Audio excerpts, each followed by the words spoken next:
Asante sana mpenzi mtazamaji, na karibu tena kutoka kwa mapumziko. Leo tunaongea mambo kuhusu SHA na venye wa Kenya wanahisi kuhusu kutibiwa kutumia SHA. Wacha tusikie maoni kutoka kwa wananchi kutoka eneo la Machakos. Karibu, naanza na jina. Kwa majina naitwa Peter Ndolo, mimi ni mkaaji, na mambo ya hii SHA kufikia sasa hivi ni kama scam kwa bila haisaidii chochote.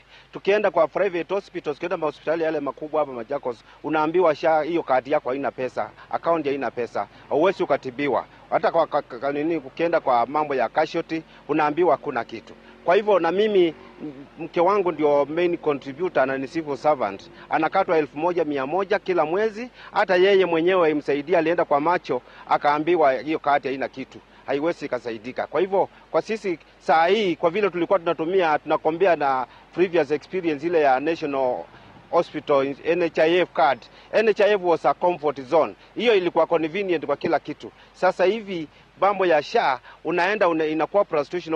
Ukitaja hiyo jina wanakuambia procedure kuna kitu. Sasa hivi haina usaidizi. Hatujui ile pesa ilikuwepo ama ile contribution ilikuwa tunafanya kwa NHIF ilienda wapi, because it was our understanding hiyo contribution ikuye kwa SHA.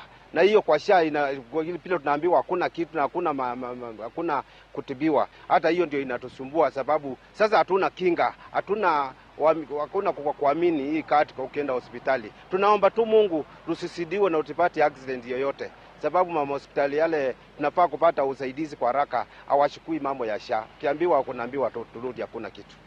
Anza na jina na utueleze maoni yako. Naitwa Dennis Miu, kaji hapa Machakos. Mimi ningesema hivi, SHA isaidii mtu. SHA isaidii mtu. SHA mimi mwenyewe nimeathirika nayo. Nimekuwa na mgonjwa, nimekuwa na mke wangu alikuwa hospitali hapa Machakos. Kuna hospitali ambayo sitahitaja kwa majina, lakini iko hapa Machakos, ambapo wako wanataka kutumia kadi yoyote ile, mpaka kadi private walikuwa wamekataa, wanataka pesa cash. Kwa hivyo serikali, mimi nataka kusema hivi president na hii serikali yako, ukijua kuna mahali ambayo kuna shida katika ofisi yako, na ukiona kwa hiyo ofisi yako kuna mabwenyenye ambao wanachukua makodi wanaweka kuchukua pesa kwa SHA, tafadhali mimi naomba hivi, wewe jaribu kuangalia ofisi yako. Ukitaka kuhudumia Wakenya shida mbaya wako nayo ni huduma wa afya, na wabunge walituhakikishia wakatuambia SHA iko sawa, seneta wakatuhakikishia SHA iko sawa, na hata president wewe mwenyewe umetuhakikishia SHA iko sawa. Kwa hivyo tunaamini iko sawa, but tuangalilieni kipi kinaharibu SHA ambayo Wakenya waridhiki na tupate usaidizi wowote. Tusaidie kama serikali na tuamini, tunakuaminia utapata hii kura ukitaka, lakini ukisaidia Wakenya. Anza na majina kwa dakika moja na utueleze maoni yako. Kwa majina ni Moses Muthoka kutoka Machakos Town, na kwa maoni yangu ya SHA ni kama SHA imebaki ni jina tu, but kwa matendo ya kulipia wananchi ambao hawana uwezo wa kulipa pale hospitali, ambao wanalipia kwa njia tofauti ya mshahara, wengine wanalipia kutoka kando ama wana biashara, mimi sijaona ikinisaidia. Mimi mwenyewe niliona msichana aligongwa na gari wa shule na nikambeba kumpeleka hospitali, akanipa namba mamake, nikampigia. After hapo nilidhani mamake hata amewekwa katika SHA. Kufika akaniambia ako kwa SHA na hana pesa. Nikamsaidia, kila mahali tukienda tunaambiwa ifanye kazi. Nikatumia mwenyewe shilingi 1700 kulipia msichana amegongwa na gari kwa ijali atibiwe. Mimi mwenyewe sioni faida yoyote na sioni kwa nini serikali inatudanganya. Asanteni. Naam, hao ni maoni kutoka katika kaunti ya Machakos ambao wengi wao wanasema hawasaidiki kwa SHA. Nikiripotia runinga Citizen kutoka kaunti ya Machakos, mimi ni Enoch Musui. Wacha tuelekee katika kaunti ya Nandi tusikie wanayapi ya kusema. Kweli kabisa, tangu kuzunduliwa kwa bima mpya ya afya ya SHA kumekuwa na hisia mseto. Hata hivyo niko mji wa Kapsabet ili kuweza kusikia kutoka kwa baadhi ya wakazi hapa mjini wanasemaje kuhusiana na bima mpya ya SHA. Kwamba itakuwa 300 kwa watu ambao wako chini, lakini saa hii hata sisi tukijaribu kuweka kwa system tunaona ya kwamba inasema 700, wengine wanasema 650. Tungependelea kabisa Bwana Ruto aone ya kwamba alikuwa amesema hii SHA itasaidia wenye wako chini, na sisi kama wanabodaboda hapa CBD na Nandi County kwa jumla tunaona inatufinya kidogo. Na mimi naonelea kwamba SHA saa hii imetusaidia, kwa sababu mbeleni niliregister NHIF ikawa kuna shida kidogo, lakini sasa hivi naona SHA iko sawa. SHA imeniokolea kwa mahali pakubwa sana kwa watoto na kwangu mimi binafsi, kwa sababu SHA wakati wa juzi wali apply mtambo ya SHA, account ya SHA, nikawa mtu wa kwanza kuregister SHA na ikaniokolea sana, na mimi nashukuru kwa sababu SHA imetusaidia sana sisi wa Kenya. Kitu yenye ningependa kusema ni tupatie SHA muda. Hawa watu naona wanapiga kelele sijui nini vile president alisema inaweza kuwa ni makatel, lakini kwamba outpatient haifanyi, si kwamba SHA ni mbaya. SHA ni mzuri, lakini tuipatie muda. Mtoto amezaliwa, tumpe muda atambae, atembee. Hata ukizaa tu mtoto leo na anze kutembea utatoroka. Kuhusu maneno ya SHA ni mzuri sana juu imenisaidia. Nilikata SHA na sikuwa mgonjwa, lakini mtoto alikuwa mgonjwa na haingewezekana nitoe pesa ya kumtibu, lakini nilienda SHA ikanisaidia juu alikuwa amefunjika mguu. Nilikuwa nimelipa miezi moja tu, lakini mtoto alitibiwa vizuri. Rais tulisikia huko Malava kwa mashishi aliyekuwa mbunge wa Njendi akisema SHA ni sawa, na wakati huo parliament huko naambiwa na auditor general hii kitu ni mbaya sana, ingetolewa hata ipotee kabisa.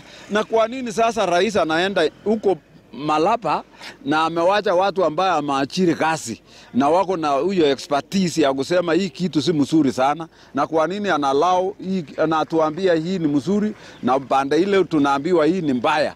Kwa nini hapana rekebisha? Hii ni kitu rahisi sana. Tasha but nimeenda juzi hadi hapo referral hospital yetu, nimefika hapo, kufika hapo hivi wananidaishia sijui SHA ati nini yangu imedelay. Nikamwambia ina delay aje, na siku ile nilikuwa na NHIF ilikuwa tunatumia tu vizuri. So mimi naona, kwa maoni yangu kama mimi naona tu ili turudishe NHIF, sababu hiyo ndio ilikuwa tunaamini kama sisi wakazi wa Kapsabet hapa. Basi kama ulivyosikia ni kwamba imekuwa ni maoni ama hisia mseto kutoka kwa wakazi hapa. Wengi wao wamesifu bima mpya ya afya SHA na wamesema kwamba yale ya matatizo ambayo yanaendelea kukumba ni vyema serikali ipewe nafasi ili kuweza kusuluhisha matatizo hayo. Kutoka hapa mji wa Kapsabet ni hayo tu kwa sasa. Jina langu ni Daniel Korir.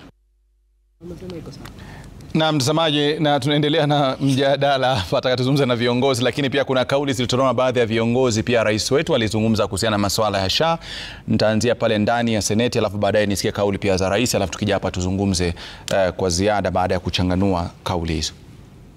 Can we agree before this committee that we want to terminate that contract, and what are going to be the consequences? Because we can't continue to allow people to enjoy proceeds of crime. Let's just declare this SHA and SHIF a criminal enterprise, and we close it today. Role and responsibility for action on the Auditor General's reports is with Parliament. Our job would be to pronounce ourselves, as I said, prescription. Our job would be to inject and say that now we must inject the head of procurement, we must inject the accounting officer.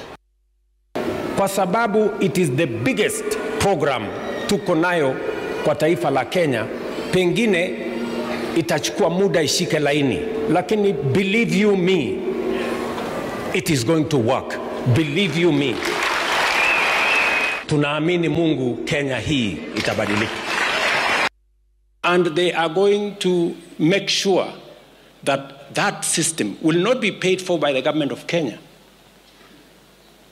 It will be a fee-for-service facility that will make sure that we protect citizens' contribution. The people who are complaining are the fellows who have been stealing from us. They don't want a technology system that works because they want to continue stealing from us. I want to tell them the stealing is over, my friends. Move on. Hakuna tena pesa ya umma itafujwa kwa mitandao, hata mujaze makaseti, makaratasi na nini marangapi. Ati ndio mtulazimishe turudi nyuma kule kwa NHIF muendelee na kuiba. Haiwezekani. Na mtazamaji, umeweza kusikia kauli, na tunarudi pale pale kwa nimezungumza mapema kwamba tunajipa wakati mgumu kwa sababu hatukuwaeleza wananchi vizuri kuhusiana na SHA. Na huo ndio ukweli. Kwamba lazima turudi nyuma tujiulize, kwa sababu hoja ilikuwa ni kwamba tujisajili. lakini twajisajili kwa kipi? Manufaa yake ni yapi? Kitafanya kazi vipi? Yale yote ya kufanyiwa kazi. Na sasa hivi sijui kama itabidi turudi lile ambalo tuliruka tukalifanya tena, ama sasa hivi tulazimisha kusonga tu mbele hivyo pole. Ni kuambia kwamba kusema ukweli ile changamoto nitasema kuna kwa SHA kubwa, kwa sababu ukielewa ile SHA kubwa ni upande ya mazungumzo, communication. Na communication ikifika mahali rais anaenda kuexplain, inamaanisha kuna watu wenye wamekosa kufanya kazi yake pale katikati. Huenda ikawa ni waziri, huenda ikawa ni pale ile authority ya SHA, wanafaa wamesema hii information rais amesema ili iweze kueleweka na Wakenya, sababu ndio wako kwa ofisi kufanya ile kazi. SHA iko na kiwango mbili. Ni kama primary school na secondary school. Primary health care ni free ukishajiregister, lakini ndio uende kwa ile secondary unafaa kuilipia. Na Wakenya wakati waliambiwa mjiregister hawakuambiwa tofauti ni yapi. Kuregister unapata primary health care ambayo ni dispensary na health center, unatibiwa free ukijiregister kwa SHA. Lakini ili uende kwa secondary school lazima ulipie. Lazima ufanye mtihani ambayo ni kulipa pesa. Ukilipa ile pesa ambayo kama wewe ni mfanyikazi ya serikali ushalipia, kama mfanyikazi yote ambaye ako kwa formal sector ashalipia. Wale wa informal sector ndio tunaenda ile inaitwa means testing. Unalipa pesa ngapi? 300, 500, 800 kulingana ile uwezo yako imeweza kufanyikana kwamba uko na uwezo kiasi gani. So wale watu wengi wanapeana feedback ni ile mtu amejiregister kwa primary anataka kufanya mtihani ya secondary kutibiwa ile ya secondary, naambiwa hapana, rudi ulipie ile ya secondary. Anaona ni kama nimeadaiwa. Lakini ukienda kwa dispensary na health center size hiyo watu 20.2 million ambao wamejisajili, au wote 20.2 million wanapata ile huduma ya primary health care ambayo ni health center na dispensary, wanatibiwa wote free. Lakini kwenda kwa ile secondary lazima ulipie kwa ile pesa. Uiweze ukalipa sababu ni social insurance. Lazima sisi wote tukaichangia. So nataka ni wasi wa Kenya kwamba wanapoendelea kujisajili waendelee pia kulipia ile pesa ya social insurance ile ambayo itaweza wafanya watibiwe. Na hapo Ruben, uone kwamba kuna kitu ambacho kipo katika katiba yetu ya Kenya ambacho huwa hatukichukulii kwa manani, lakini pengine tumejifunza katika ile swala ni kwamba ile public participation. Yes. Kwa sababu katika public participation labda kuna wataalamu manake walikuwa kama kina daktari ambao walitoa maoni. Yeah. Lakini mara nyingi huwa ni inafanywa tu kwa sababu ni utaratibu. Lakini anayozungumzwa hayazingati. Uone kwamba yale ambayo yanafanywa sasa hivi ni kitu ambacho ingekuwa kimefanywa wakati wa nyuma, alafu maoni kama yakajitokeza na wananchi wakaelimika, yakajumuishwa katika mpango mzima na tukasonga mbele. Public participation ilifanywa kwa hii bill kupitisha. Naomba tulipitisha bills manne. Tulifanya public participation yote kama bunge la taifa la Kenya ilifanya public participation.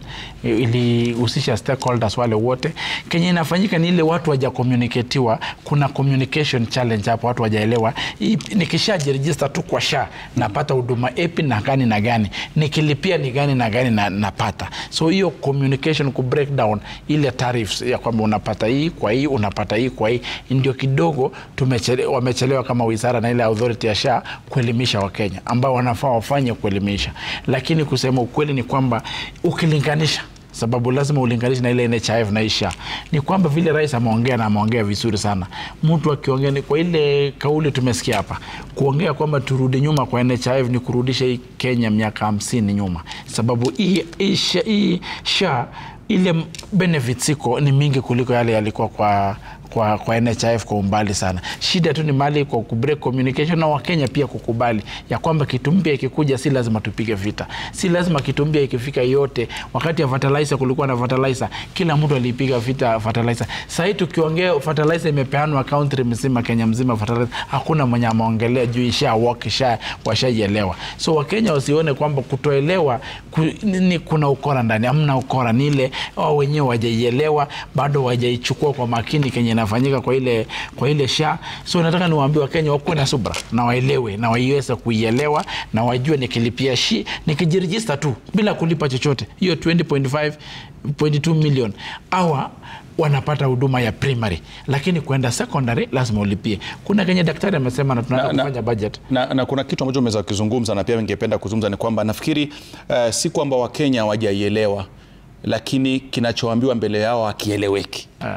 Kwa hiyo nyinyi mkifanya kieleweke, yes, Mkenya ataelewa. Lakini kama kinachozungumzwa kieleweki, unatarajia aelewe nini? So kuelewa ile ya kirahisi, ile kwa lugha ya nyumbani. Ndio nasema tutafute namna ya kuweza kupackage information, kuweza kujitokeza kuzungumza na wananchi katika vyombo vya habari, tuweze kutengeneza kama ni matangazo katika vyombo vya habari vya lugha za mama, ili Mkenya akishajua ile taarifa, hata wewe utamwambia kiongozi kwamba mbona muielewe, ataielewa, kwa sababu hakuna mtu ambaye apendi afya. Lakini kama ni kitu ambacho wewe wazia Mkenya kati ya milioni 20.2 wamelipa milioni 3 na ni jambo la afya, hiyo inakuonesha ujumbe gani? Haelewi, kwa sababu afya ndio kila kitu, na kama hawezi toa kwa afya inamaanisha haelewi kwa nini atoe. Kumaanisha kuna mahali, kuna mwanya, kuna gap fulani ya yeye kuelewa kuhusu kupigania umuhimu wa swala afya. Tumeanguka Ruben kwa njia moja ama nyingine. Pia nakubaliana ya kwamba kuanguka si kuanguka kwa ile. Unajua ukisema kuanguka ni kama kukubali ya kwamba hii system imeianguka. Kenya imeanguka ni kuile kucommunicate vile tumeelewa nao ya kwamba pale kwa communication kwa SHA. Na nilianzia nikisema hapa ile wafanyikazi wengi wako SHA wametoka NHIF hawajui fate yao. Hawajui kama wataopsa, bado wako pale wakingoja kwa kivukoni, hawajui tena ngambo ya pili ama watabaki. So hiyo kukua hakuna mtu anaihon pale SHA, sababu ile staff wako SHA ni kama wako temporary, bado hawajajua fate yao, hawakuji nje kuongea kusema sisi hapa katika SHA ni hizi na hizi tunafanya. Juu communication ya kwanza inafaa kuanzia wao, ya pili ni pale kwa wizara. Waziri pia anafaa kuja kubrief wa Kenya kama siku ile ya COVID. Leo kumekuwa na watu wangapi wameshikwa na COVID nini, kunafaa kukuwa na breakdown pale kwa wizara ya kwamba watu wamejiridhisha SHA ni mambo tariffs hii, watu hospitali tumelipa ni, sababu wanakuja wanasema kuna bending bill, lakini hata Wakenya wajua kwamba hii bending bill si ya SHA, ni ya NHIF. Bending bill ya SHA yote si SHA lipwa, na hakuna madeni yenye hospitali na dai ya SHA. Ile italipwa next month, ilipwa hii mwezi, iko up to date. Lakini ile bending bill ilikuwa imewekwa news na scream, ilikuwa ni ile mabending bills yenye ile accrue katika ile NHIF miaka 6, ndio ilifanya kwamba tuende kwa SHA. So tunafaa tukue pale. Nataka niombe waziri wetu wa afya ya kwamba yeye pia achukue ile kazi ya kuongea, ya kueleza Wakenya tumefika hapa, tuko hapa, watu wameregister ni hawa, watu wenye wanalipia ni hawa, ile tunafaa tulipia ni tariff ni haya, ili kwa Kenya wakuwa wanaenda kila siku wanaelewa penye tumefika, penye tunaelekea. Nimpe challenge ule waziri wetu wa afya atokeze pale Afya House, akuwa anapeana kama hata si weekly ni monthly review ama 2 weeks, anasema tumeregister watu milioni 20, wenye wamelipa ni milioni 3. Wakenya na wasi bado muongeze kujiregister, so that Wakenya watembee na sisi katika njia ya afya. Na niliona wakati fulani na nilizungumza kwa niliona wakati fulani kwamba alikuwa kwa mnaenda county to county, na pia baadhi ya mawaziri pia wanachukuliwa kwenda kule, na baadhi ya viongozi ili kuwashawishi na kuwarai wananchi wajisajili. Pale ambapo kwa tunasukuma ni ajenda ya kujisajili. Lakini pale ambapo kwa tusukumi tunajisajili kwa kipi? Nafikiri tunasema kwamba tunajisajili kwa kipi? Mahali tumefika, tunapokuwa tuko studioni tukisema kwamba inafanya haifanyi, kuna watu wengine ambao wanahangaika hospitalini kwa sababu hawana ufahamu tu yale maelezo ya kimsingi. Tutafanyaje sasa hivi wakati tunataka kupeleka communication, lakini mama yangu na mama yako na nyanyanya wa daktari na mjomba wa Ruben wastaabike hospitali, kwa sababu lazima tuue ndege wawili kwa jiwe moja. Tupeleke information na pia matibabu yapatikane bila kero. Tunafanyaje mahali unapokaa? Asante sana Rashid. Kwanza nataka kushukuru vile tulikuwa tunaangalia ripoti kutoka kwa kaunti tofauti. Nina uhakika nyinyi wote mliona ya kwamba ripoti ambayo imetoka kaunti ya Nandi ikiletwa kwetu na Dan, wananchi wa kaunti ya Nandi wamesema inafanya, ingawa iko na shida kidogo. Hiyo Rashid ni results za ile kazi ya kujulisha wananchi ni kipi kinafaa kufanyika. Kwa sababu mimi mwenyewe tangu nione ya kwamba tulifanya uhamasisho wa kuregister *147# na tukawacha upande wa pili wa kusema ukishafanya *147# ya kuregister, hakikisha ya kwamba umefanya means testing uweze kuamuliwa ya kwamba ama hiyo system ikuamulia ya kwamba wewe kiwango chako ni kipi. Waweza kulipa 300, 400, 500, 1500 ama 1000. Na hivyo sasa Rashid tumeweza kurudi pale nyumbani, na ukinipata pale nyumbani kila wakati nataka kuwarai wote ambao wako na opportunity opportunity ya nafasi ya kuweza kuwazungumzia wananchi ya kwamba tuambie kile Kiborek amesema ya kwamba kuregister as 147 inakupatia primary healthcare, na tuambie kwa undani ya kwamba so and so. Tukisema primary healthcare tunamaanisha ile unaenda pale kwa dispensary, unaangaliwa pressure kidogo, yani ile ya pale dispensary level 1 and 2, na tuambie ya kwamba ukitoka hapo wakiangalia condition yako inataka, for instance, inataka x-ray, ndo nakupatia sasa ile referral ya kusema basi enda level 4, enda level 5 ukafanyiwe x-ray. Ukifika pale kwa level 4, level 5 lazima uwe umelipa ile daktari alisema hapa social health insurance. Sasa hapo ndo umuhimu ya malipo, sababu unajua mimi nikiwa na ugonjwa ambao imeshinda ama imepita kiwango cha dispensary, naenda kwa level 2, kufika pale juu level 4, kufika pale juu sijalipa, naambiwa haya SHA haifanyi, communication pia mbaya. Badala ya mwenye hospitali ama pale hospitalini akwambie sababu ya wewe kutoweza kupata benefits za SHA ni sababu uliregister sawa, wewe ni member wa SHA *147#, wewe uko sawa, kile hujafanya ni kulipa. Akifika pale response anapatiwa ni gani? SHA haifanyi. So mwananchi anarudi nyumbani anajiambia SHA haifanyi. Na nataka kuungana na Mheshimiwa Kiborek ya kwamba waziri na ministry yote ya pale health kazi yao ni moja pekee yake, kuhakikisha kwamba Wakenya wanaelewa ni kipi wanachoambiwa na ni kipi that is expected of them waweze kufanya, ili kila wakati Mkenya akienda hospitali, na Wakenya si watu ambao hawaelewi vitu, wanaelewa, na ukiombea inaenda hivi wataweza kufuata hivyo. Na nakubaliana nawe Rashid ya kwamba tuko na shida ya communication in regards to what do you get where. Lakini pia nataka kusema jambo Rashid. Ala pia kuna kitu Cynthia nitakwambia. Ukiona wananchi wanaisema kwamba SHA haifanyi vizuri, si kwamba wana kitu binafsi dhidi ya serikali ya madarakani, ila wanataka iwe nzuri. Singeona Mkenya angelalamika kama angekuwa anapata matibabu ya afya anakwenda nyumbani, angekuwa analalamika kwa kitu gani? Kwa nafikiri pia inapokuwa yanazungumzwa maoni baada ya kwamba yafokewe, ni watu wasikilize hao wanasema kitu gani na iweze kufanywa. Ni rahisi sana, lakini Mkenya anapoona kwamba anachokizungumza akifanyiwi kazi na kila siku anajirudia, mwisho anakosa imani na kwa kero. Nakubaliana nawe, na hiyo ndo maana na sababu hapa leo tunasema ya kwamba kwamba sisi wote tuweze kufanya ile kazi ambayo inahitajika. Tuambie watu kile wanafaa kufanya and what benefit they draw from it. Sababu nimeona kuna mgonjwa wa juzi ameenda pale Kenyatta University, akafika pale akafanyiwa PET scan. Kufanyiwa PET scan ni 50,000 shillings, between 50 and 75,000 shillings. Akulipa hata shilingi moja. Kwa nini? Alikuwa amelipa ya Social Health Insurance Fund, na serikali pia unajua inalipa ya hiyo that service. Wakapata. Lakini kitu kinachonishangaza sana Rashid ni ya kwamba the AOG akiwa pale alitoa ripoti ya the financial year ending on 23rd of June 2023 June. Kutoa ile kulikuwa na mambo mengi including ya NHIF, na unapata kuna watu wanapeana screaming headlines ya kwamba 104 billion imetumiwa ama zimekuliwa kwenye mpango wa SHA. Mbona tusijasikia mtu akisema the 70 billion ambayo ilipewa kama claims na NHIF that were unverified and therefore they could not be paid? Na hapo ndo natofautiana na watu wengi. Kuna watu wanasema turudi kwenye NHIF. Mimi nataka Rashid niweze kupata convincing ya kwamba mbona nirudi kwa mfumo ambao waliiba 70 billion shillings. Unajua vile waliiba Rashid? Unapata kwa system ya claims, mtu ana membership ya NHIF na bill yake imepeanwa for claims. Mtu hana ID number, haiko hapo, na claim yake imepeanwa for claims. Hata hawajui alitibiwa for what. Hapo kwa what were you treated for, it is empty, it has a dash. Na sisi hapa kwa Kenya, kwa sababu najua hilo ndio ni swala ambalo pia tutalizungumza katika awamu yetu ya kumalizia.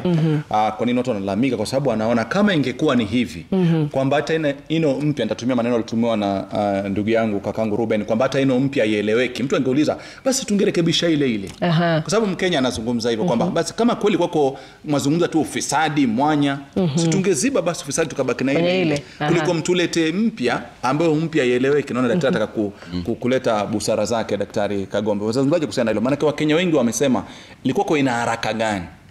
Kwa sababu nakumbuka wakati nyuma uliniambia kwamba ilitumiwa muda mrefu kuweza mwanzo kujaribiwa. Na leo ni kwamba pia bado ihitaji muda zaidi kuweza kujaribiwa. Lakini moja kwa moja ikaanzishwa. Tuliharakisha daktari, tuliharakisha. Rashid, asante. Tumesema tuambie Wakenya ukweli. Ukweli ni kwamba SHA ni NHIF imeongezwa vitu kadhaa na system yake ikakuwa changed. Ni vile Barclays ilitoka Barclays ikakuwa Absa. Na njia gani? Ya kwanza, NHIF ilikuwa na fund moja, ile ya National Health Insurance Fund. SHA iko na funds 3. SHIF, ile ni kama NHIF ya zamani. Emergency Fund ni mpya, hiyo pesa inawekwa ni serikali, na Primary Fund ni mpya, pesa inawekwa na serikali. Kwa hivyo haingeitwa NHIF, ilihitaji jina ingine ndio iwe na hizi mifuko 4 ndani yake, right? So ni vizuri tuambie wananchi, jina iligeuzwa, sheria ilibadilika ikawa beta kuliko ile ya zamani, jina ikageuzwa ndio ifiti hizi mifuko kadhaa, system inageuzwa ndio zile shida zilikuwa na ile system ya zamani zitolewe, na pia wafanyikazi, right? Kuna wale watavuka waende kwa hii mpya, na kuna wale hawataenda kwa sababu either hawana qualifications ama hakuna shida. Tukiaddress hiyo communication na kuna swali nitakuuliza, kwa mtu ataweza kuoji kwamba je, tungeweza kuyafanya haya, tuwezi kuwa 100% ndo tukaanza bima mpya ya afya, lakini je, tungejaribu tukafika kama 90% na ndo tukaanzisha? Nadhani muda tuliotumia kuweza kupima, kuangalia, kutafiti na nini, ilikuwa ni muda sawa ama tulitumia muda mchache zaidi? Kuna pahali na ukubwa wa mfumo huu mpya. Kuna pahali tulikosea. Na kosa moja kubwa ni kutosikiza. Sisi tuliambia SHA mutahitaji mwaka mzima, na kama mnaanza kuanza saa hii, mpilot hii system yenu, tufanye hii na hii na hii ili ifanye vizuri. Sasa tulianza ile inaitwa diving in kwa deep end, lakini tumekuwa tukifanya na SHA.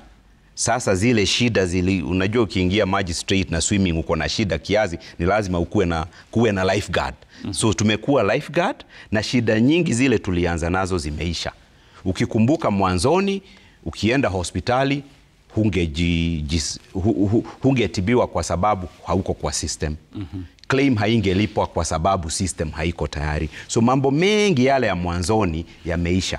Sasa ile tunaongea juu yake ni malipo, right? Na malipo pia kuna pale tumefika, bills mpya zinalipwa. So ile shida tunahitaji kusolve. Moja ni kulipa zile deni za zamani, na ni vizuri rais jana alikubali hizo deni, wale wako na deni kidogo walipwe, zile kubwa ziende verification. Turudi kuanzia hapo, daktari, tuje kuzungumza kwa kirefu zaidi kuangalia madeni na ipi njia sawa. Na nafikiri kwamba kama kuna neno ambalo limeweza kuonekana kwa umri wangu mdogo ninaoishi ambalo limeonekana katika wizara ya afya kwa wale mawaziri, nimeona neno moja tu ambalo linajirudia sana, na nataka hizi kauli mzisikie kwa Cynthia na Ruben: kutosikiza. Ile neno sigeni katika wizara ya afya, kutosikiza. Ni kila ukiangalia, ukifuatilia masuala ya afya utasikia kutosikiza, kutosikiza, kutosikiza. Tuanze kusikiza ili Mkenya afaidike. Hii kutosikiza haitusaidii na tuweka mahali pabaya. Turudi na mengi baada ya muda usiokuwa mrefu.